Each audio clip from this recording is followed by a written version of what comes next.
What you want? What you want? You're listening to The War Report, a wrestling and relationships podcast with your host, Vince Barry. The War Report is brought to you by TagMeADate.com, where wrestling night is date night. Sign up now, and your first month is free. All right, everyone. Good evening. We are live and in public, if you will, on a Tuesday night, July the 21st, another edition of the War Report podcast. I'm your host, Vince Barry, the voice of Northeast Wrestling, joined as always by the Tag Me a Date crew, and we will get to these guys in just a second, kind of say hello to everyone. Had a big weekend of wrestling, not just for myself and my wrestling buddies, but the wrestling world at large with the Battleground pay-per-view and the Fallout on Monday Night Raw. We've got a pretty full show, I think, for in terms of topics. So without further ado, we'll send it around the room here, see how everybody's doing. Eric, you're the biggest current icon on my screen here. So because just by virtue of that one being first, I'm going to say, how are you? All right. Again, completely bummed that I missed last week's show. It was a great show, but I really wanted to be a part of it. You know, things come up. But I'm back.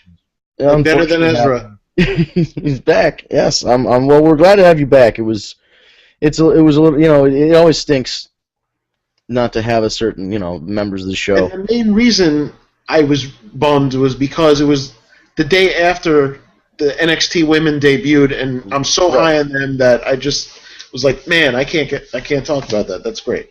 Yeah, and it was great to see, and that continued, and so we will get a chance to talk about that too at for Battleground. As it does relate to Battleground and Raw. So absolutely. Yeah, and so up next, how about Stu? How are things? Things aren't too bad. Exhausted from working. I get you. I'm ready to go. Good. And I see the icon in the bottom, the new Tag Me a Date locker room icon, and there he is, the man himself, Steve. How are you today, sir? I'm doing great. Doesn't that graphic look sexy? It looks even better when it's live on the website and it's coming.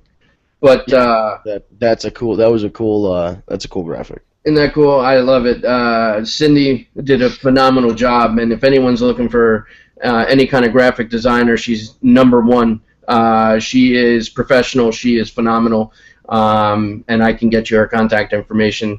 It will actually be available on our website as well. We're going to give her some credit because she just did an outstanding job. But I'm doing great, Vince. I'm fired up. This is going to be one hell of a show. I know you and we don't agree on some things, so I think we're going to have some good conversation tonight. We got Battleground results. We got Raw. We got shit going down with GFW. We got shit going down with what's left of TNA. We got a Divas Revolution. I'm excited. And Tag Me a Date's going well. We've had somewhat of a media tour going on. A lot of people requesting interviews with me, talking about the site, getting the name out there, getting the marketing out there. We're excited. We're pumped. I'm ready to go. How the fuck are you, Vince? I'm exhausted. I've spent the whole weekend either driving to or being in the state of Ohio or Pennsylvania. Northeast Wrestling did a very rare show in the Midwest, about 9 hours from my house in a place called Niles, Ohio. So we stayed in Clearfield, Pennsylvania, then overnight, and then drove the next 2 hours into Niles and did our show, and then drove all the way back home. Long weekend, but lots of wrestling and lots of stuff to talk about. So we will get into it right away without any further ado. Our 5 topics that we discuss every week, curated by our resident Jew, so we call it the Friedman 5. And you're going to get a 5 count. Do you hear that? You're going to get a 5 count. 3 ain't enough, man. I need 5. All right, Eric, I'm going to hand it over to you for our 5 topics this week, the Friedman 5. Absolutely. It's nice to finally put the Friedman back in the Friedman 5. Yes. But this is probably going to be in order as what happened recently, Battleground and Raw right after that. There's Ring of Honor has sent its cease and desist order to Global Force Wrestling. We'll get into that further.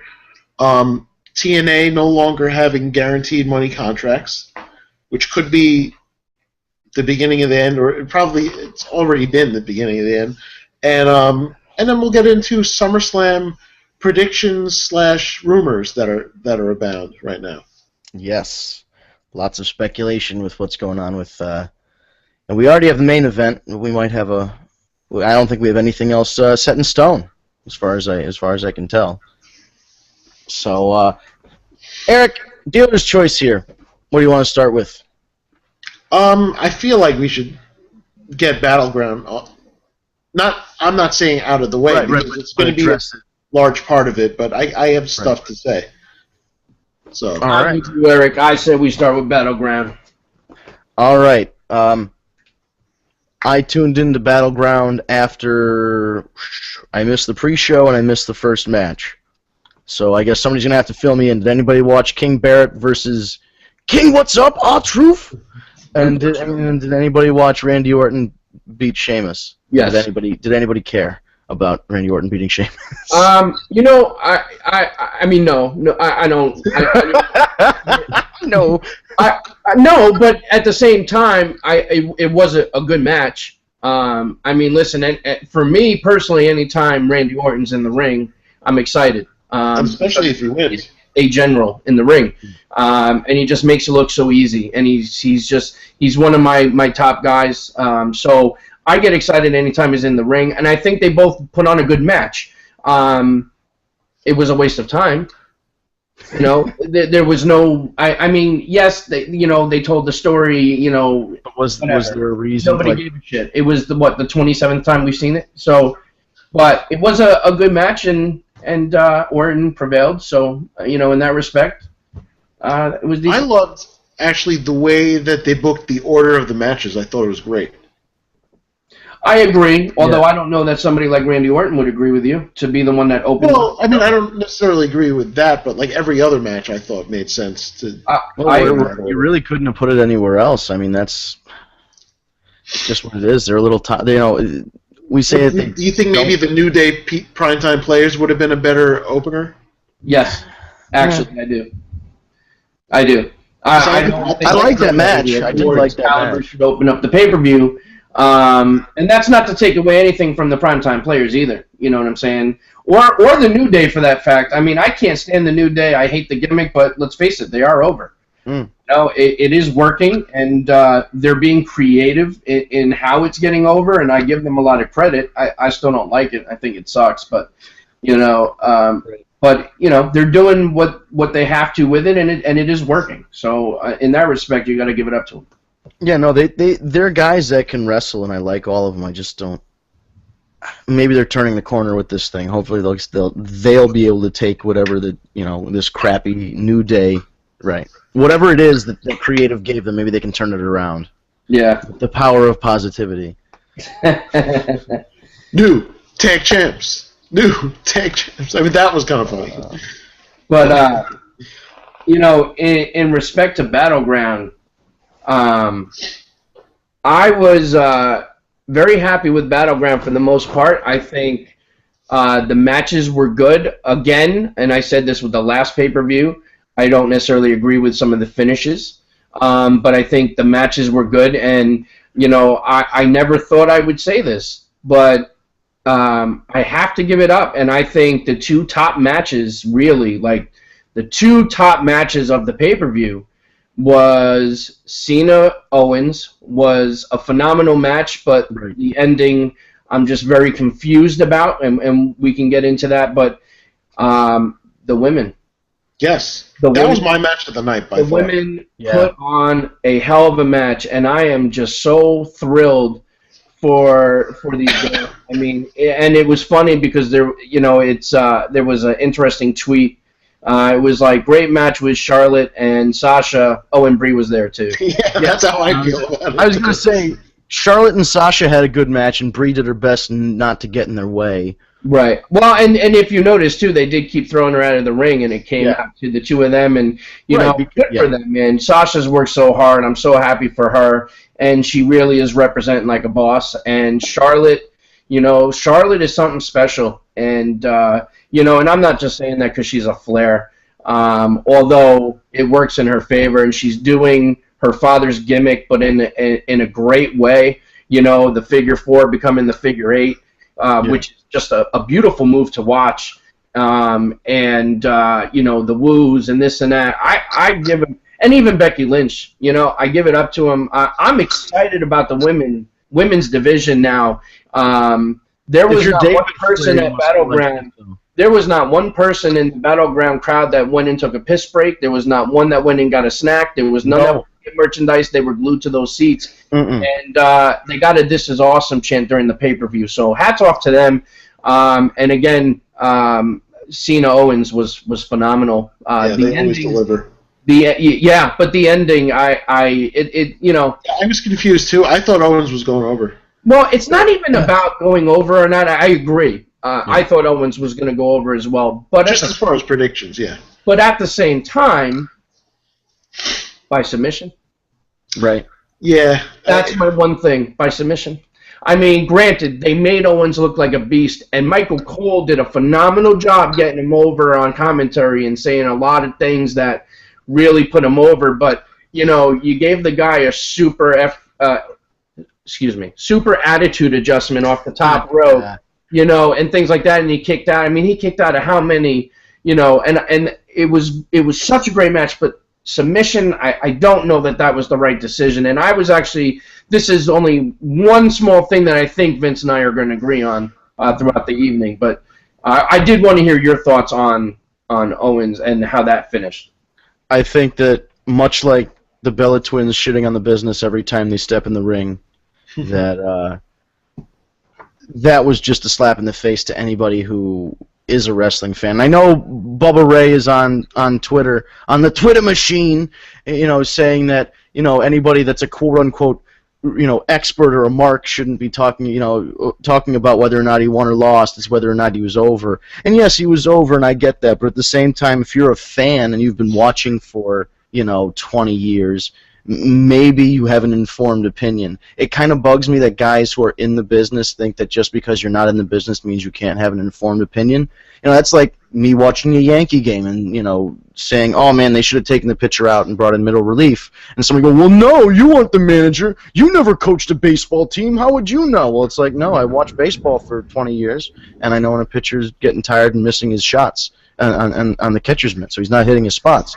So if a baseball fan, here's what I'm saying, if a sports fan can look at a sport critically and say, I think the coach or the player should have did something different. Like in the Super Bowl, I think everybody and their mother knows that you hand the ball off instead of throw it now, but I guess maybe not that particular day. And again, that's when, so do we not have the right as football fans to criticize the call that was made there, even though it was the wrong call, because wrestling fans aren't allowed to complain and have an opinion? If we watch a TV show and we don't like the way How I Met Your Mother ended, do we not have a degree in television? And, so we can't comment on how... those people, by the way. Oh, by the way, yeah. The ending of How I Met Your Mother sucked, and I do have a degree in television, so that means it's official. It officially sucked. Okay? So if we're going to use that argument... Anyway, I don't agree with the sentiment that wrestling fans, if you watch wrestling enough, don't understand the product enough to have an informed opinion like that. They absolutely do. Also, I don't believe at all that John Cena should have won that match. Even if they wanted to extend it and do a count-out, double disqualification, brawl to the back, whatever. If you wanted to keep the belt on Cena, there was a way to keep the belt on Cena. Agreed. Or even having Cesaro get involved somehow and make it a triple threat for SummerSlam or something like that. Or, you just do the Sami Zayn thing where you do the pop-up powerbomb onto the apron and then John Cena can't make it in. It's a count-out.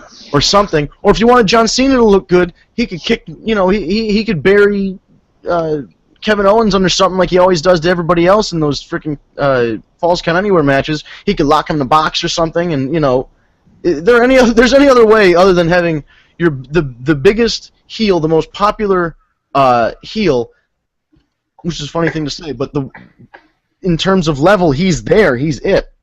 Tap out in his third singles match in the WWE, it just sends a bad message. It sends the message that if you work hard enough, you can ply your craft for 10 years on the indies, work your way up through developmental, make it to the main roster, and job to John Cena just like everybody else. Because the John Cena Barry Brigade rolls on. Bray Wyatt's another victim. Kevin Owens is just another victim. But see, here's the thing, though. John Cena is a scapegoat, though, for that, because it's not Cena's. It has no involvement when it comes to that. It's not his call. I know it's not his call. It's guys like Kevin Dunn in Vince McMahon's ear. Right. Well, listen, let's not get it twisted. Kevin Dunn has a job for life, so... John Cena has a say. Oh, well, yeah. I mean, he doesn't have the all-in, end-all decision. That's going to be Vince McMahon. But at the end of the day, John Cena has input because he's John Cena. I mean, let's go... It's like Undertaker has clout. Same thing. Right. Well, Undertaker made a call about 2 weeks ago. I got to get my win back, brother. And that's... Well, so now here, since you brought that up, so let's get right into the nitty-gritty with Brock and Rollins. First of all, that match was great. Rollins went to Suplex City. Initially, it was the best 4 minutes of wrestling that WWE had. It was great, and but it was 4 minutes. Main event, 4 minutes. I'm paying $10 a month. I paid $2.50 a minute for that. Here's the thing. We all knew something. In fact, I think you were the one that said it last week, that there was no way that this was going to end clean or even end at all. Something big was going to happen. I noticed that last night because when I said on Facebook, I was like, the match, it's 10:30 and the match hasn't started yet, so we're not getting a match. We're not getting a full match. At 10:45, it was over. So yeah, that's why I knew it. I was like, they're gonna start the match at 10:30, and by 10:45 the pay-per-view is gonna be over, but we're not gonna have a match. Well, right. And here's the thing. At the end of the day, Undertaker is still Undertaker. And I had an idea he was going to be there. I mean, anyone on social media saw the pictures of him at the airport holding his hat and shit like that. So everyone knew he was there. Knowing he was there, I still got the chills. I got so excited when the lights went out and I heard his music, and then he was in the ring, and that look in his face and the fear in Brock's face, I thought it was awesome for nostalgic reasons. Does that mean I think we're going to have a great match at SummerSlam? Absolutely not. I think the match itself is going to be disappointing. I think it's going to be better than your Mania match, though. 2 years later? 2 years later? Come on. Yeah. I like the way they're tying the story in, saying how they just won't leave it alone, that Heyman, all he does is talk about it week after week, and whatever. I got to jump to Raw since we're on the topic. Right. And Vince, you had mentioned on Facebook last night. Oh, the Dixie Special, the TNA Pull Apart Brawl. Yeah, and you know what, dude? It was fucking awesome. I was so pumped up. The way it was done was just so great. I don't even know what else to say. It was so fucking awesome. You had Brock jump out of the ring, run around to the outside where Taker was to still get... It was just... And it went on for 3 segments. And, right. I mean, it carried on into the back. You have Brock screaming, I'm going to kill you, and Undertaker screaming, you're going to have to. And, I mean, it was just... R-Truth trying to be the voice of reason. That's where you messed up. The funniest part to me of that whole fucking thing was in the end they put these bootleg handcuffs on Brock, right? The zip ties. After all that, you think a zip tie, but just don't touch me. Just don't touch me. I understand why you say what you said, and I understand why you're not enthusiastic. But dude, at the end of the day, it is still the Undertaker, and they did it with so much emotion to the point where Stacy even looked at me and said, "Was that for real?" Like she believed it. Like she believed this was a legitimate Yeah, I can't buy into it. To me, the legend and the legacy and any kind of fucking man behind the curtain shit died at WrestleMania 30. He was 21-1. The streak ended. Any of the mystique behind the Undertaker, as far as I'm concerned, was gone. He came back with Bray Wyatt and put on a perfectly serviceable match, but it was nothing special. He makes 2 appearances a year. Who really gives a shit?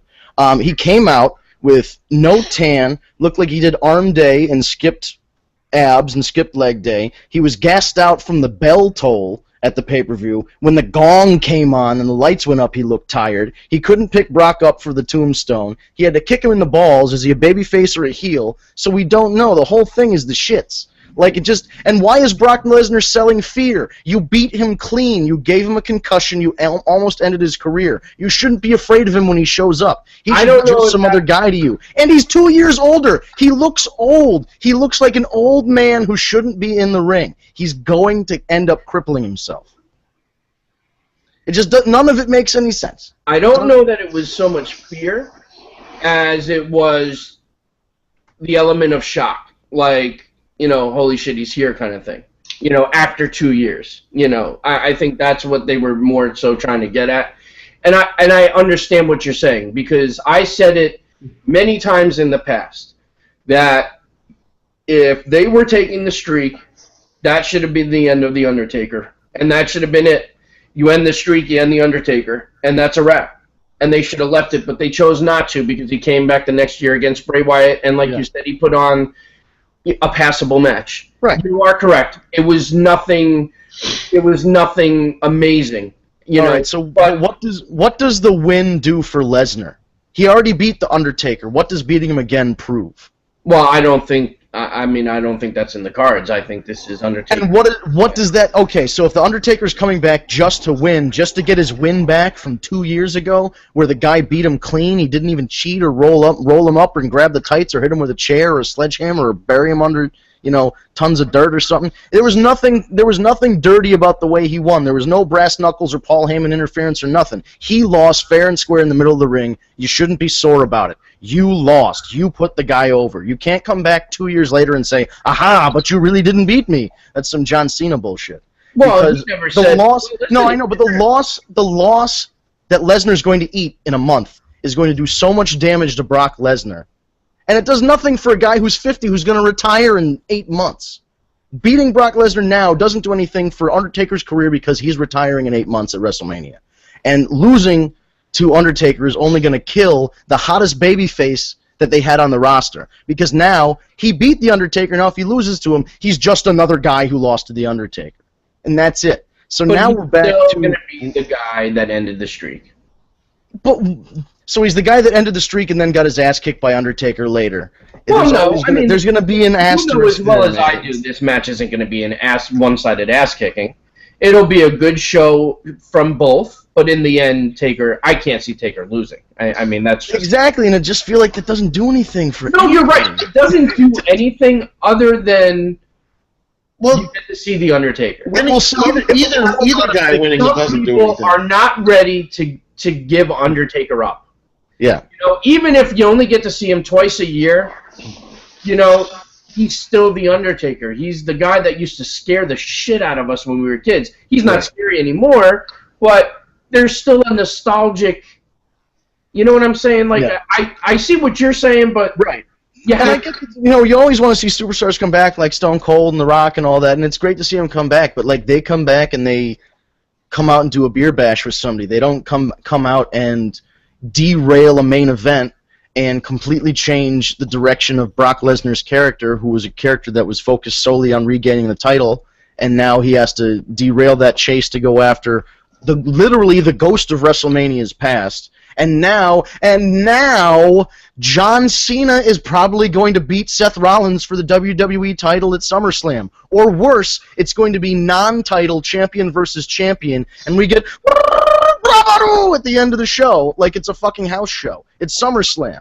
Or I think there's a possibility that they're not going to have the title defended at all at the pay-per-view. That's what I'm saying. I'm saying it's either going to be title versus title, and John Cena's going to win, or it's going to be, or because they don't want either guy to lose their title, they're going to make it a non-title champion versus champion. Since we already have a main event of Lesnar versus Undertaker, we aren't going to have a world title match. We're going to have a, you know, exhibition match between the two champions or whatever. And it's going to be some horseshit thing. I will say. I will say this. And they're both worst case scenarios. But if I have to deal with Cena being back in the title mix, I would obviously much rather it be champion versus champion non-title, so that way we don't have to risk John Cena being champion again. There's also this possibility. Being the fucking U.S. champion, so now we could go around saying, he's a dual champion. But did you notice what he said? He even said last night that he didn't respect Seth Rollins as a champion and all this stuff, and he's saying that his title means more. So already he's talking shit about the world title and devaluing the WWE Championship, handed down to God, from God to Bruno Sammartino. Hold on. To be fair, and I'm not one to stick up for fucking John Cena, but to be fair, he was probably referring to because the world title is on the shoulder of Seth Rollins, the value of that title has gone down. And let's be honest. He said the man makes the championship. You kind of agree with that in a way, Vince, because we all agree that Seth Rollins has done nothing but run and not have a clean match. Right. And he kind of is, the shits as a champion. So in that respect, Yeah, but I just also don't want to see either of them with the world title. Is that really bad? I would rather see, like if my main event scene for the world title was, even with Roman Reigns in it, I wouldn't care if it was Wyatt, Ambrose, Reigns, Cesaro, any of those guys with Lesnar in the mix fighting for the world title. That would be fantastic. Instead, it looks to me like SummerSlam 2015 is going to set us back to SummerSlam 2012. We're going to have a Brock Lesnar that just jobbed out, and we're going to have John Cena as the champion, and we're going to have the Shield and the Wyatts reforming or something like that. And we're just gonna forget that the last 3 years of matches happened, and we're just going to go back in time. No, I agree with you. I agree with you on that. I do, but and it's going to draw a rating. Here's the problem: it's going to do really, really well, and they're going to get a lot of subscriptions, and then the bottom's going to fall out because they have nowhere to go from there. So it's going to do that. They're doing the old Vince Russo. They're doing something to pop a rating, and then they have nothing to follow it up with. Here's yet another shitty outcome that's possible too. You can waste Cena's 16th world title, which frankly doesn't mean shit to me anyway, because he's no Ric Flair, but you can waste it, and then he wins, and then only for Sheamus to cash in right away. There's that too. Oh God. And that might be even worse, honestly. Now, did I hear? I thought I heard something interesting. Did Sheamus just walked away with his briefcase last night after that match? Or yes, he walked away with his briefcase. I thought I was reading something where it said that Kevin Owens tried to grab the briefcase, which I would be all over an Owens. No, Owens walked away also. Yeah, he just walked away. I would be all over an Owens-Sheamus feud if they put the briefcase on the line and then gave it to Owens. Oh, that would be awesome. Okay. I wouldn't mind Owens losing to John Cena if the plan was to get him the briefcase. And then I'll be okay with it. I want to just jump in quick on this Undertaker thing, because on Sunday I had thoughts where Vince would totally agree with me, and on Monday I have thoughts that Steve would totally agree with me. I had a complete 180. Here's what happened. Undertaker comes out at Battleground. I'm like, that's stupid.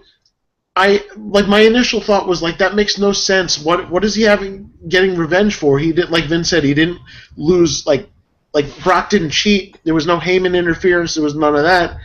And he lost fair and square. What does he have to get revenge for?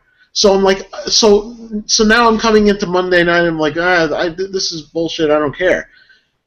Then Undertaker speaks. And he mentions the whole thing that Steve said about how, streaks are made to be broken, but Heyman and Lesnar kept mentioning it over and over and over again. And I also disagree with the timing to wait a fucking year and a half after. Especially since you've wrestled since then. Having wrestled Bray Wyatt at WrestleMania. And he wrestled without even cutting a promo. That to me is just, I don't agree with that. Bray Wyatt did that whole feud by himself, and then had to put the guy over. But then here's where it switched for me, okay? Because I hear Undertaker speak. I thought it was a great promo. in my opinion. It was a great promo. And then Heyman spoke, which was Heyman's promo was awesome too. And, I mean, obviously, Heyman is always awesome with the promos. And then the brawl. By the end of that segment, I was like, okay, you sold me. I'm okay with it. And the other thing is to build up to Undertaker winning the match at SummerSlam, which I also agree with Steve that is probably going to happen. What they should do is look at their other matches they've had on pay-per-view, years ago, and notice that Taker has never beaten Lesnar one-on-one in the history of their matches together. So maybe they could tie that into it. Yeah. But I agree with you, Vince, as far as honestly, either one, whichever guy winning doesn't really do anything for anybody. No, the match doesn't. You have to think about it. And ask, does the Taker wins? It doesn't do anything. Right. I agree with you there. That's all. The only thing I'm saying is yes, people will cheer for the Undertaker regardless. People will cheer for Brock Lesnar regardless. They're going to want to see the match regardless. The Undertaker could come out and have a foot taken off from diabetes, and they still want to see the match. Let's face it. But does it need to happen? Does it make sense? Who does it benefit? The answer is it doesn't need to happen. It doesn't make sense, and it doesn't benefit anybody. It's just solely the pop ratings. I thought they were going to set up a Taker Sting for SummerSlam. Which they might as well. They should have. I mean, what are they gonna? Are they gotta make Taker look strong? So they're gonna put him over Lesnar so he can look strong to go against Sting. Where does the win for Undertaker go? Does he win the world title? Does he become #1 contender? Does he work 52 weeks a year like he used to? He's not gonna do that at 50 years old. Okay, so Vince, let me ask you a question though. Do you think this scenario that I'm about to speak would increase your desire to see the match? If Lesnar had won the title, then Taker came out, and then they set up Lesnar-Taker for SummerSlam with the title on the line. No. That would be a horrible, horrible decision. It would only interest me. It would only interest me because I know that way Lesnar's not losing. Well, right. But the the thing is, right. number one, this match makes absolutely no sense if Taker loses. Right? We all agree on that? If you put the title on the line, then there is a chance that he would win, and there's no way he's in any condition to have a title reign right now. So right. That's horrible. So it would kill the finish of the match. You'd know going in that he wasn't winning, but to me it would make the match because I just don't think they don't know what to do with Brock Lesnar. Before he broke the streak, he was jobbing out to Triple H at WrestleMania for no reason. Like, a lot of the stuff that they done had no reason to happen. Oh, and the one that pissed me off the most was his initial loss to fucking John Cena at I was just going to mention that. That was the stupidest thing ever. You have him come back. There's this big hot angle the day after WrestleMania. They have some legit heat there. He busts him open hard way. There's a pull-apart brawl. The Dixie special happened 3 years ago, too. And there was a pull-apart brawl, and that was like, okay, now we get to see the match. And then it's the same bullshit that happens every single time. It was the worst. They just don't know what to do with Brock Lesnar. Brock Lesnar should be the guy whose music plays at the end of the match every single time. Period. He's just that guy. Anyway. Stu, you haven't said much. Man, I'm just listening to your arguments right now. And I am agreeing and disagreeing with stuff. But would you like to fill us in, or you want to just keep it a mystery? Did you see the eyes on Taker, the intensity that he did? He's never been like that. His eyes were wide open. He was being very intense in the match and fighting him. I thought that was cool. I think this doesn't benefit anybody at all. But that brawl, why couldn't that set up the WrestleMania match that they had? Now they decide to do it in a rematch. I would have liked to see that back then. Doesn't it all feel like a little too like it's stuff that they really like? If all of this happened like 2 or 3 or 10 years ago, I'd be like super hyped for it. Absolutely, I'm not hyped at all for this match. Like you're saying if they did this whole thing, but right before their match at Mania, yeah, that would have been awesome. Right, or because it just doesn't make sense now. The whole. As far as everybody was concerned, the feud ended 2 years ago at WrestleMania. Yeah, and that's it's why just getting picked. at the end of Battleground. Yeah. So and it gets picked up after he comes back and wrestles Bray Wyatt and doesn't mention one single thing about Brock Lesnar the entire time, and then waits another 6 months and then goes after Brock Lesnar again. It just, what was he? Did he just decide, like, he checked his Palm Pilot and was like, oh, I got to wrestle this match, I'll just put him over? It's mind-boggling. It really is. Like, and then again, And have you watched the promo that he cut on Raw?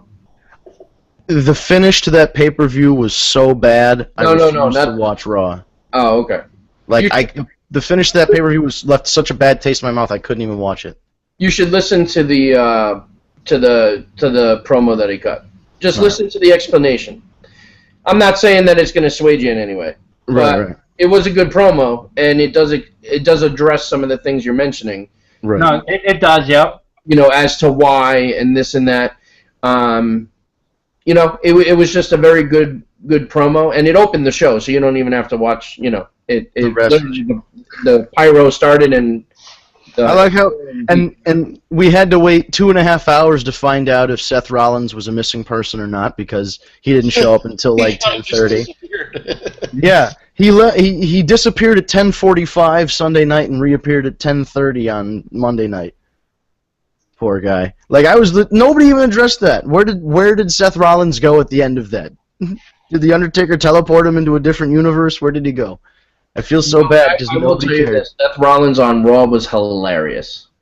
Oh, yeah, when he came in, the backstage thing after the pull apart brawl, and Rollins was like, "Man, did you see that?" Rollins was hilarious. Like, you know, typical heel type shit. You know, right. Promo. You know, saying how, you know, he told everyone he was going to leave as champion, even though he got his ass handed to him, as he should have. I mean, one of the best parts of the actual match itself was watching Brock throw him around like a rag doll and then just start laughing in the middle of the match, like, you know, it's a fucking joke, you know. But that just show, like, that means your world title's a joke. Lesnar's laughing about it. John Cena shits on it. Your world title is a joke right now. It's so sad. I can't argue that. I mean, handed down by God himself to Bruno Sammartino. Yeah. I want to quickly get into this Kevin Owens thing, because Kevin Owens. Here's something I noticed, and it's something that's like almost like toying with my emotions, because there's this one little move he does where it's like a double underhook thing, and it makes me think he's going to do the cradle pile driver, but he doesn't. I'm like, there's no way they're going to do that. And then he does something else. But every, like, for about 1 second, I'm always like, oh my God, he's going to do it. No. Just get your hopes up. Yeah. But Owens is awesome, and I think a lot of it is, like, obviously Cena has some say, but I think it's, you know, like Punk pointed out, and I hate to bring him up, but I'm just saying, like, the yes men that are in Vince's ear, like Kevin Dunn and Big John, who's now in TNA right now, you know, guys like that. Right. I'll be honest. I honestly think that it's not. The match itself was so good between the two that I don't think. And I think Michael Cole did such a great job in commentary during that match in putting Owens over that I don't think him losing hurt him as much as we think it's going to. I mean, it's still... I don't agree with the decision, and I think Owens should have won the match. But Owens was made to look like such a beast up until the point that he tapped. But it was like, look at everything he had to go through. So if he was going to lose, you would have preferred him to lose by pinfall. Or not even that. If you wanted to do the STFU, do it until he passes out and the ref calls the match rather than tap out. You like know, the Rusev Cena thing. Yeah. Austin Bret Hart. You know, Bret Hart had him in the sharpshooter, covered in blood. He passed out. Ref called the match. They could have done something like that, obviously. PG, Shane Douglas Taz, ECW title. Yeah. Yep. Same deal. You know, there were a lot of ways they could have got out of it. Having John Cena tap out, like, the next big heel who was supposed to have a good run. So, because he killed Rusev dead in about a year, and he killed. Now he's gonna. As long as he doesn't bounce back, he's gonna kill Owens. I hope he bounces back. It's just. And here's another thing. It's a kind of an unanswered question. Where does Owens go now from here? Right. I honestly think for SummerSlam it's going to be Cesaro, Owens, Cena, triple threat, and I think that's when Owens is going to win the title. But it's going to be unfortunately pinning Cesaro, and then right, they have to do the whole. And then maybe from that, you have Owens win the rematch against Cena, and then maybe start an Owens-Cesaro feud, which, that could be money. And it would be perfect because Cesaro's now a face, and you have Owens as the top heel. That could be, those could be some top matches too. Right. I don't know. I just think John Cena's at the point in his career where he should be an ambassador for the sport and not necessarily work. And I know he would probably doesn't want to do that because he's making so much money, and they're making money off of him, obviously. But I think if they kept him present on the show and just not active, there's still an opportunity there. Maybe he should be omnipresent like The Undertaker. Right, he's one of those Santa guys Claus. who's just floating over. Can we just please acknowledge one thing? If you want to give the Divas a chance, fire the fucking Bella Twins. Jesus Christ. If you ever want to see the word weak link in action, put either of those girls in the ring with Sasha or Charlotte or Becky. Dude, at the end of the day, I think the right people in the back are going to start to realize now with this fresh young talent that can wrestle circles around them, it's going to really show how bad they are. To the right people. They're going to be like, wow, Sasha and Charlotte and Becky Lynch can run circles around both Bellas. And here's the thing. Yes, we understand that the Bellas were hired because they're hot. They're attractive. Yes, I get it. And that they were twins. Right, and that they were twins. That's the biggest selling point right Did there. you guys? I don't know if you guys know this. There's a set of twins down in NXT. Is that right? And they're Australian. Ooh. See, simultaneously. When they're ready, bye-bye Bellas. Ooh. Yeah, the new twins in town, obviously. Well, I did tell you that in my watching of Total Divas, if it does end up staying as it's being said in Total Divas, that Brie is going to leave. She's going to go and start a family with Brian, and Nick. Hopefully, they both decide to retire. Her a more lucrative contract, and I think for 3 years to get her to stay. Nikki, they gave her 3 years. I think that's what they said, if I remember correctly. I can fill you in more because it's on again this evening. Oh God! All right. Well, you can be my designated Total Divas watcher. Man, get rid of them both. I don't know. I get that there's a spot there's a spot for them somewhere, but it's not wrestling. Because back in the day when you had Vince, did you see Well, you remember Did you see at Battleground? You remember Maria, real quick? You remember Maria? She couldn't really wrestle at the time, so they made her backstage interviewer. Stuff like that. There's room for the right.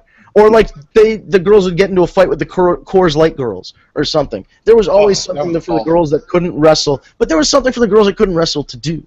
Right. Right, the random shit matches, yeah. Right, yes. Now, did you see Brie trying at Battleground, trying to do the fucking kicks like she's her husband? Oh, that made me so happy to see everybody say no and just shit all over her kicks because they look so bad.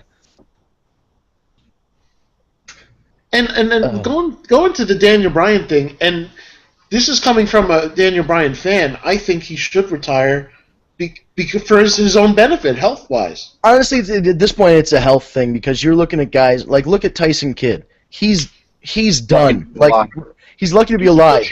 He's not going to wrestle back at all. Yeah, I don't think either of those guys. I think John Cena was the last guy that came back from a neck thing that hasn't retired due to a neck injury yet. And because remember he had that neck injury right before the Rumble, and he had that little. Right. He still had the scar from surgery when he came into that Rumble. That's right. Which look, it ended Austin, it ended Edge, it ended Lita. Hurricane Helms had neck problems, and didn't Bagwell have neck problems? Bagwell's still working. I don't know how many bumps he's taken, but he's still working.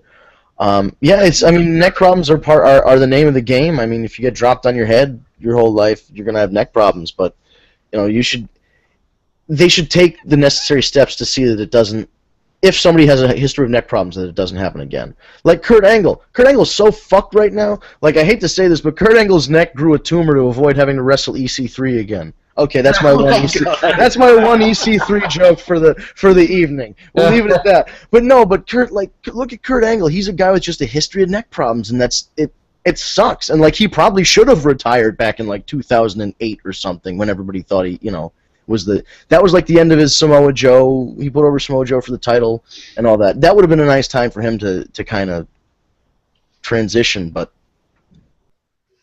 I can't even imagine what he's going through and what like kids going through and all those guys with those neck injuries. I've done knee surgery, and I know knee surgery sucks. I can't imagine what neck surgery. Kid, I feel so bad for because he was finally hitting some kind of a stride with Cesaro. They were a good team, very entertaining. Obviously NXT did wonders for Tyson Kidd. Yeah. And he's lucky to be alive, they say. Mm-hmm. Right? I mean, they say because he's an athlete, that's what saved his life, basically. Not only did it also save his life, but it also saved him from being a paraplegic, too. Yeah, that's kind of a cautionary tale. Remember when D'Lo dropped draws on, back in the day? Yeah. But these guys all have such strong neck muscles. That's what it is. It's that the neck muscles are holding everything in place. Yeah, well, that's what they said. Because he's an athlete and he was so well built in the neck area, it's the only thing that kept him alive. The only thing that pisses me off about that whole situation is everyone blaming Samoa Joe. Yeah, that wasn't his fault. Being one of them, it's like, cut the guy a fucking break. It's a move he's used. Yeah, he's never injured anybody else with the muscle buster. Accidents happen. It's a flat back bump from. Yeah. It's not even a hard bump to take. It's just it's the very back of your head. And they even hit it on. It's in the shoulder. It's not even a. It's more like the upper back than right. Yeah, it's such an easy bump to take that it's not. It wasn't Joe. Joe would have had to drop him on his head, basically. Right, it's an accidents happen type of thing. That they're just trying to right away throw shade at Joe, and I'm just glad WWE didn't jump right then and there and ban that move. Right, absolutely, or like do anything impulsive and like suspend Joe or fire Joe or something stupid. Right. Hey, Vince.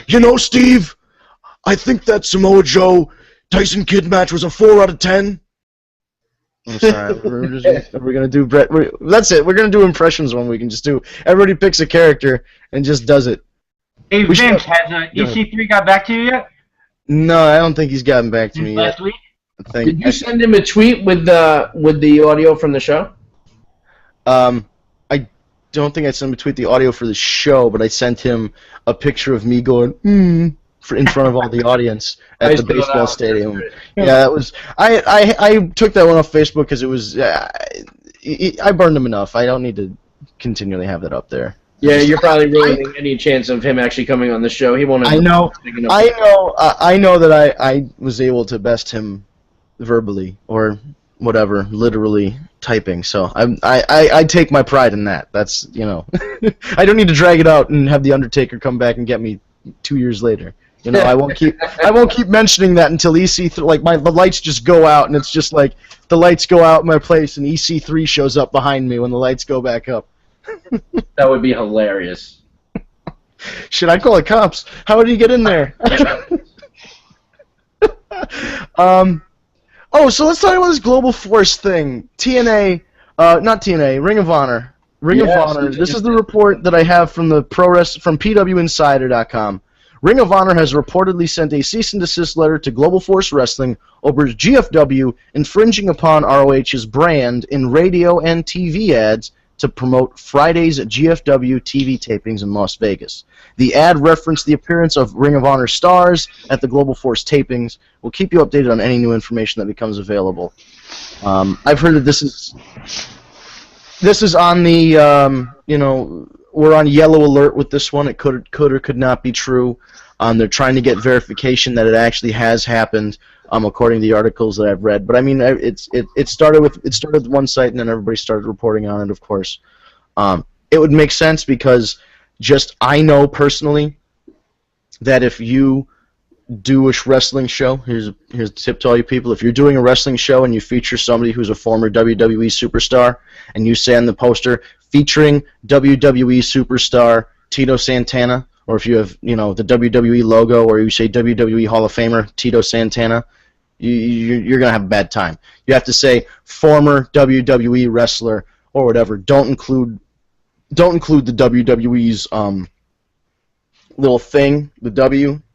And I just know this from working Northeast Wrestling, is that they have a legal team, and that's all they do is they go around protecting the copyright and the brand of WWE. So if they feel that their brand is being misrepresented in any kind of print media with an independent show, if you say the WWE's Doink is going to be there, well, again, you're going to have a bad time.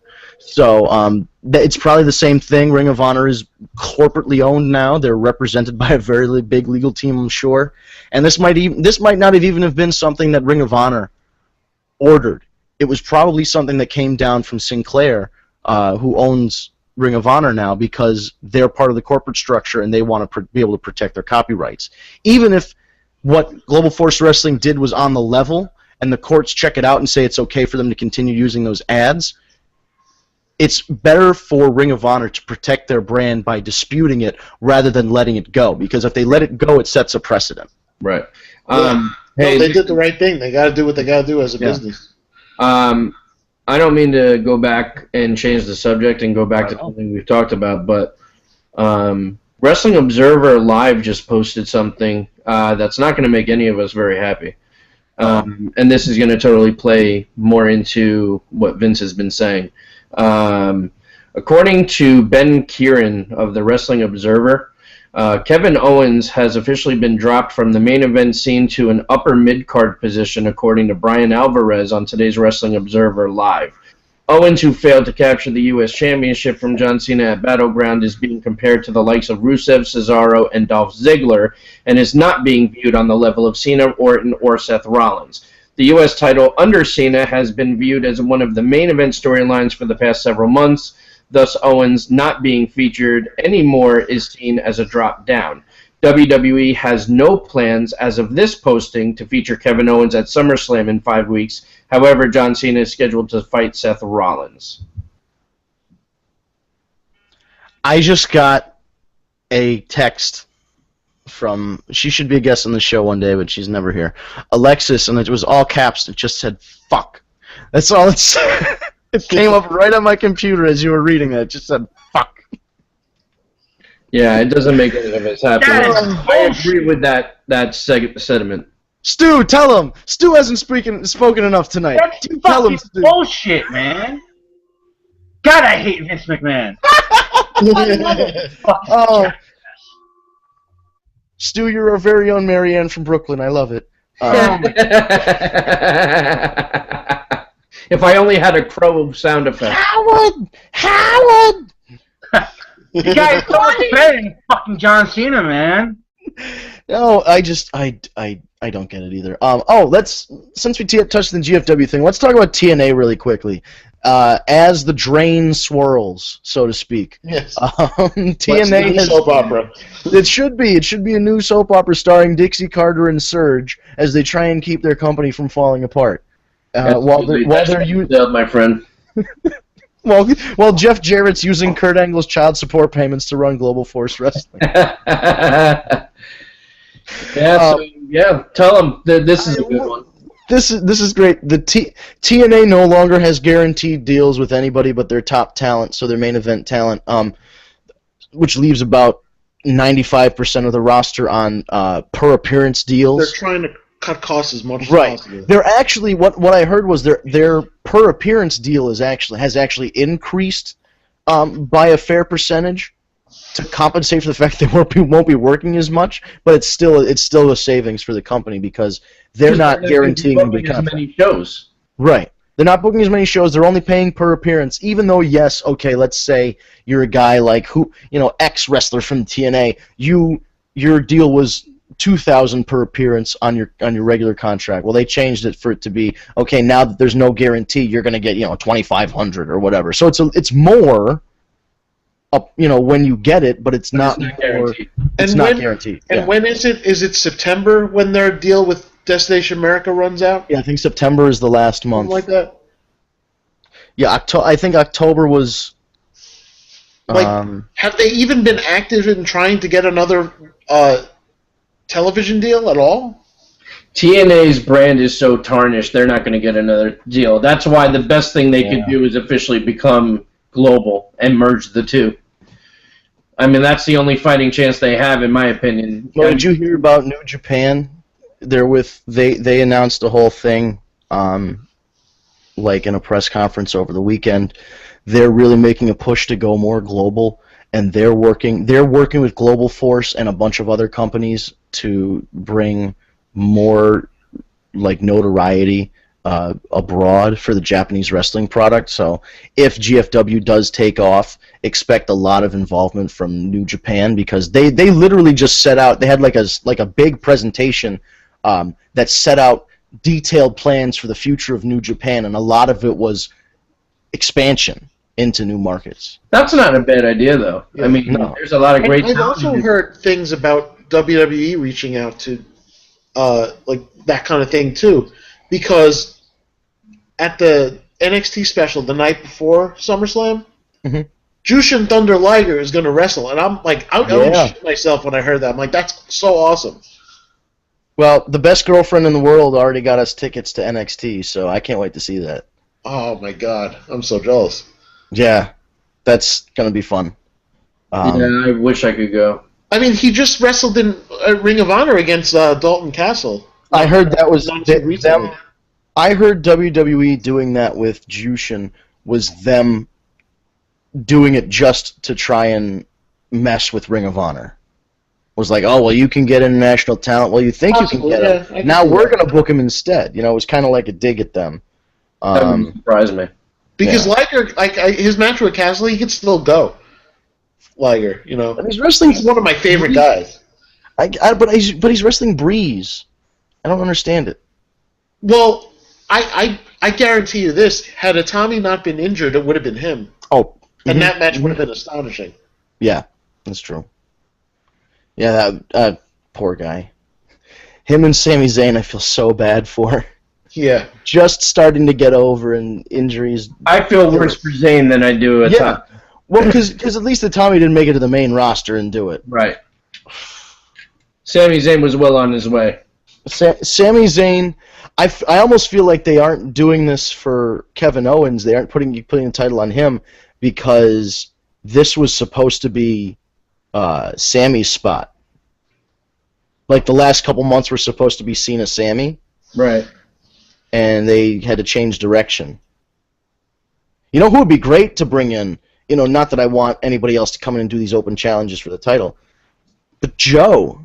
Oh, yes. Yeah. I'm just, in my head, the ultimate current stable, and I hate whatever group you want to call it, would be Paul Heyman leading Joe, Owens, and Lesnar.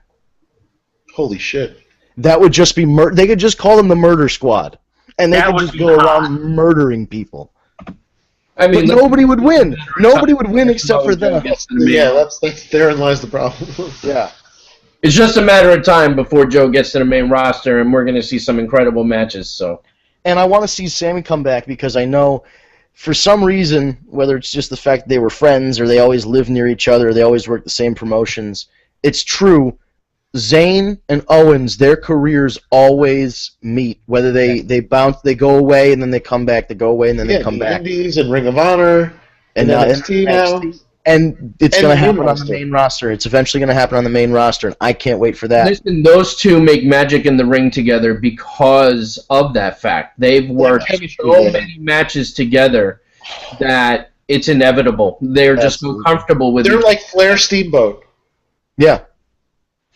They're Flair Steamboat, obviously, it's a different era, different size of crowds, et cetera, but yes, they are, in terms of working together, as far as that chemistry goes, And you're right, because they worked, like, when back in the day when Flair and Steamboat were working together, it wasn't just for TV. They didn't wrestle, like, 3 times a week. They were wrestling almost every day. They were wrestling each other multiple times a week. Several hundred matches, and they would go 30, 60 minutes. They would go, in order to make the title not change hands, they would have to wrestle a 60-minute Broadway to a draw. And they would do that every night. Twice on Sundays. So, you're right. It's just that familiarity. And Owens, you can just tell. When Owens and Zayn get in there, they just know each other so well. It's great. So, top of the hour. What shall we do? Do our closing thoughts and wrap-ups, or what? Yeah, I think it's about that time. All right. So, I'll send it around the room. I'll go Eric, Stu, Steve, and then myself to finish up.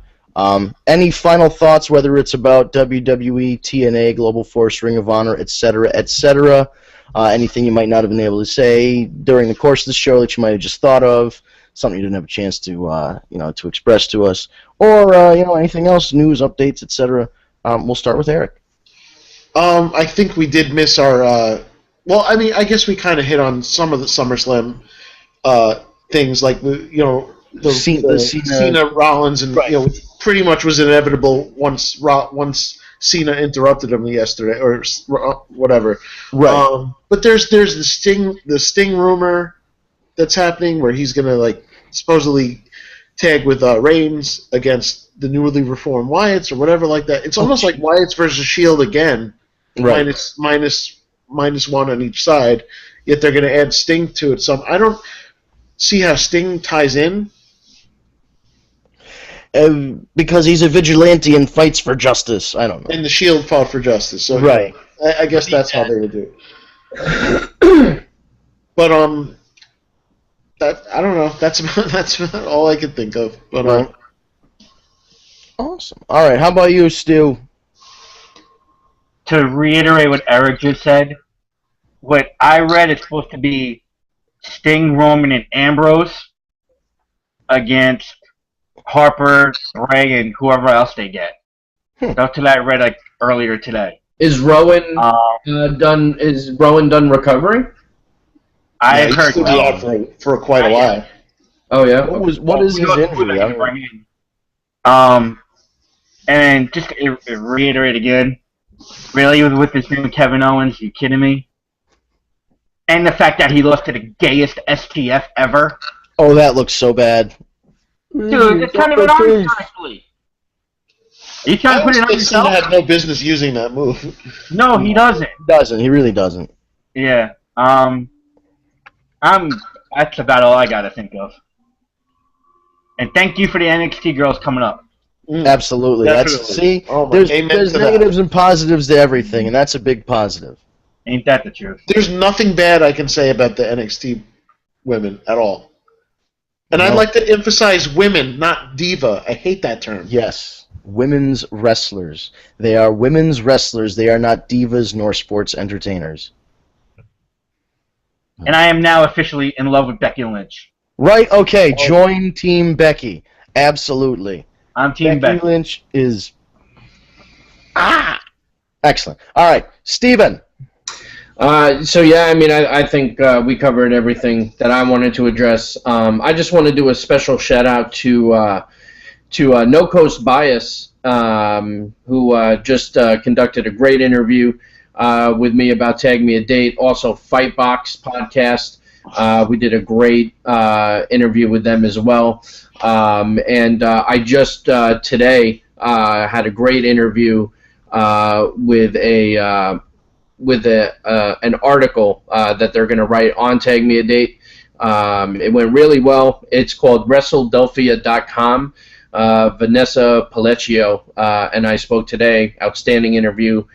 So that'll be on social media probably in the next few days, so look out for that. And TagMeADate.com, we thank everyone that's already joined. For those of you that haven't, your first month's free. You got nothing to lose. Check it out. It just keeps getting bigger, better. And we got more coming, so stay tuned. It's true. Well, we have come to the conclusion of another great show. Just want to put out there big ups to everybody involved in the Northeast Wrestling Show this weekend. I know we all had a long drive there and back.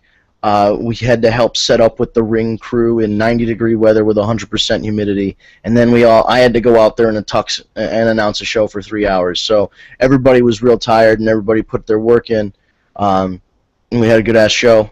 Main event was Warbeard against Matt Hardy, and Warbeard's legit. I mean, everybody should already know that, but he hung in there with a main event talent like Matt Hardy, and I hope, as much success as him and Raymond Rowe have as their tag team, I would like to see Warbeard have a good run, just as Warbeard. So I'm still, I think so too, and I'm just saying, from everybody, Brian and Randy, Bandito, Mikey Webb, Dijak, Quinny and Lax came out and refed.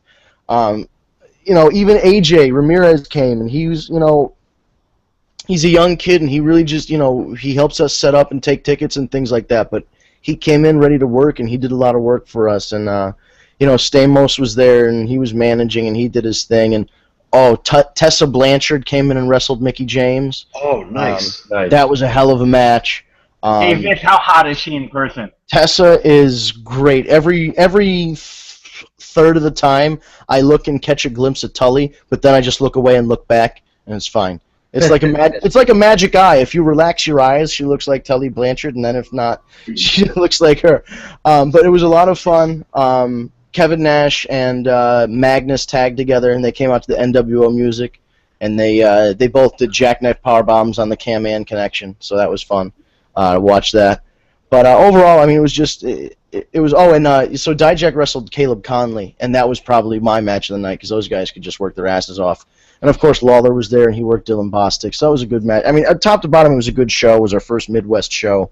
There will be a DVD, yeah? There will be a DVD. It actually should be on sale now. If you go to northeastwrestling.com, they said it was going to be for sale starting on Tuesday. I can probably just grab a copy. Right, yeah, you can grab a copy in Fishkill. So we've got, so we've got a lot of stuff. I mean, I get texts about updates about all of our upcoming shows. We're probably going to have some in the Midwest. Big things from Northeast Wrestling, big things in professional wrestling in general. This was a busy ass weekend for everybody, and everybody put work in. I know some of the guys who from the Northeast stuff were working Chaotic, and then they went and worked in Providence, and some guys went. And so it was a whole weekend of just a lot of good wrestling around. To close out, thank you for listening to the War Report, and this is, of course, sponsored by and brought to you by TagMeADate.com, where Wrestling Night is now date night, and your first 30 days are free when you sign up. I'm going to get my man Hartzell on the line here with a little spot for Tag Me a Date, but again, on behalf of Eric, Stu, and Steve from TagMeADate.com, I am Vince Barry from Northeast Wrestling. This is the War Report podcast. We'll play a little Hartzell, and that will be the end of our evening. Thank you, everyone, for listening. Guys, it's finally here. Our first ever online dating service for wrestling fans. My name is Hartzell. I'm a radio DJ here in Kansas City, Missouri. But, hey, don't take my word for it. Sign up today. TagMeADate.com. Your first month's free. Why not give it a shot? TagMeADate.com.